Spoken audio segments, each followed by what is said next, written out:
ಕುಂಬಳಕಾಯಿ ಕಾಳು ಅಂದ್ರೆ ಹೆಂಗೆ ಮುಟ್ಟು ನೋಡ್ಕೋತಾನಂತ. ಯಾಕಪ್ಪ ಮುಟ್ಕೋತೀರಿ?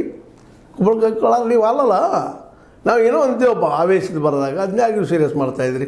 ಇದರಿಂದಾಗಿ ಅಲ್ಲೇ ಮಂಜುನಾಥ ದೇವರ ಒಂದು ಪವಿತ್ರತೆಗೆ ಅವ್ರ ಶ್ರೇಷ್ಠತೆಗೆ ಏನೂ ಕೊರತೆ ಇಲ್ಲ.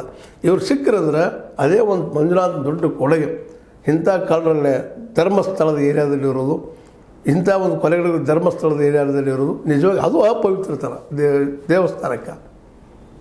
ಎಲ್ಲ ನೆಲೆಗಟ್ಟಿನಲ್ಲೇ ಈಗ ನಡೆದಂಥ ಒಂದು ಏನು SIT ತನಿಖೆ ನಡೆಯೋದು ಅದು ಮುಗಿಯುವವರೆಗೆ ನಮ್ಮ DK ಶಿವಕುಮಾರ್ ಅಂತ ಉಪಮುಖ್ಯಮಂತ್ರಿಗಳು ಮಾತಾಡಬಾರ್ದಾಗಿತ್ತು, ಮಾತಾಡಿದ್ದಾರೆ.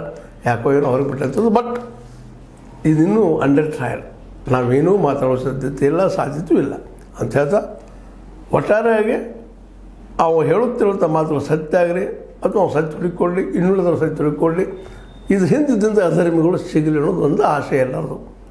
ಸಿಗ್ತಾರೆ ಅನ್ನೋ ಭರವಸೆನೂ ಅದು ಅಂತ ಅನ್ನಿಸ್ತದೆ. ಯಾಕಂದ್ರೆ ಇಷ್ಟೊಂದು ಕಾನ್ಫಿಡೆನ್ಸ್ ಅವ್ರಲ್ಲದಪ್ಪ ಅಂದ್ರೆ ಇಷ್ಟೆಲ್ಲ ಸಿಕ್ಕಿಲ್ಲ, ಒಳಗೆಲ್ಲೋ ಮನಸ್ಸಲ್ಲಿ ಭಯ ಅದ, ಬಟ್ ಸಿಕ್ತಂತ ಅವ್ರಿಗೂ ತಿಳ್ಗೋದನ್ನು ನೋಡಿದಾಗ ವೇಟ್ ಮಾಡೋಣಲ್ರಿ. ಇನ್ನೊಂದು ಥೋಡೆ ಕೆಲವು ದಿವಸ ಏನಾಗೋದು, ಇನ್ನೊಂದು 2 ದಿವಸ ಏನೋದಲ್ಲ, ಅನ್ನ ಆಗೋತನ ತಡೆದಿದ್ದೀವಿ. ಇದು ಮುಗೋಳೋದು ಅಂತೀವಿ ನಾವು, ಪೂರ್ಣ ಬೇಯುವ ತನಕ ಯಾಕೆ ವೇಟ್ ಮಾಡಬಾರ್ದು, ಯಾಕೆ ಗಡಬಡಿಸ್ತಾ ಇದ್ದೀವಿ?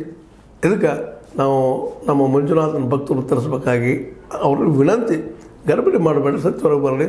ಯಾಕಂದ್ರೆ ಆ ಏರಿಯಾದಲ್ಲಿ ಅದಾರೆ ಇವ್ರು ಯಾರೋ ಕಳ್ಳರು ಅದಾರ, ಅವ್ರು ಯಾರು ಅನ್ನೋದು ಹೊರಗೆ ಬರೋ ತನಕ ಒಂದಿಟ್ಟು ವೇಟ್ ಮಾಡೋಣ. ನಾವು ನೀವು ಅವ್ರನ್ನ ಕಿತ್ತು ಹಾಕಿದ್ರೆ ಅದ್ರ ಮೇರೆನ ಧರ್ಮಸ್ಥಳನ ಅದು, ಅದ್ರಲ್ಲಿ 2 ಮಾತಿಲ್ಲ.